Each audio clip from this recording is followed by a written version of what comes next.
Donc ça, c'est un Brouilly 2013.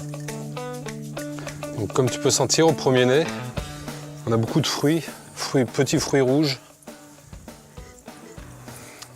même de la cerise.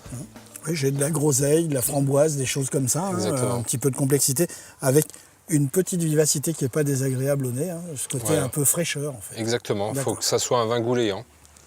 Après, l'attaque en bouche est très pleine, très ronde. Et après l'attaque, on retrouve ce côté fruité en bouche. On a une note épicée qui vient tout de suite derrière. Et un final très long avec des tanins qui sont présents mais très soyeux.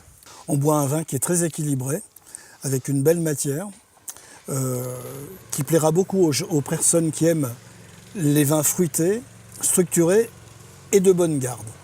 Tu nous conseilles de boire ce vin avec quel type de plat? Un Brouilly, on va dire, plus une charcuterie, une viande blanche, du lapin. Bien écoute, je te propose de passer au Morgon. Donc ça, Morgon 2013, avec lequel j'ai une médaille d'or à Paris. D'accord. Alors dis-nous un peu, qu'est-ce que tu as là? Donc là, le premier nez, c'est abricot, pêche, plus fruit à noyau, mais plus gros fruits, avec une note épicée en deuxième nez. Pour moi, un nez en tout cas plus complexe que celui du Brouilly. Différent. Le Brouilly, on est plus sur des notes un peu plus fruitées, frais, type petits fruits. Là, on est sur des arômes un peu plus posés.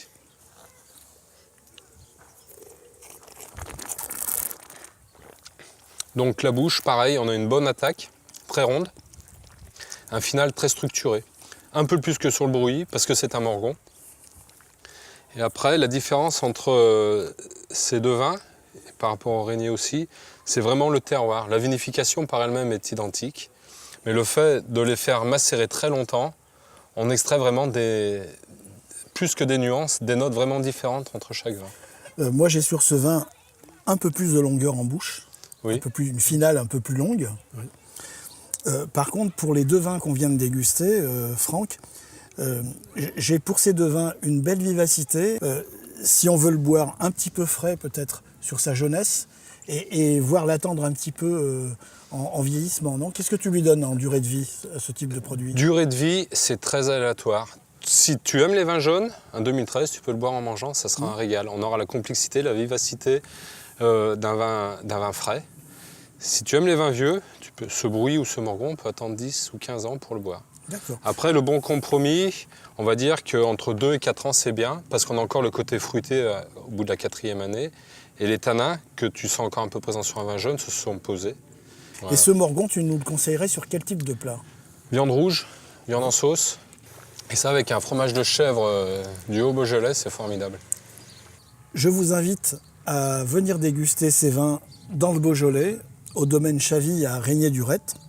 En tout cas, retenez que ces vins rouges sont bien travaillés, c'est des vins structurés. On trouve également chez Franck des Régnier-Durette, qu'on n'a pas dégusté ici, mais qui sont des vins plaisir également. Et on trouve aussi chez lui un rosé qui est d'une belle expression, qui mérite aussi sa dégustation. On vous souhaite une bonne santé et je vous souhaite, messieurs, une bonne santé. À la vôtre.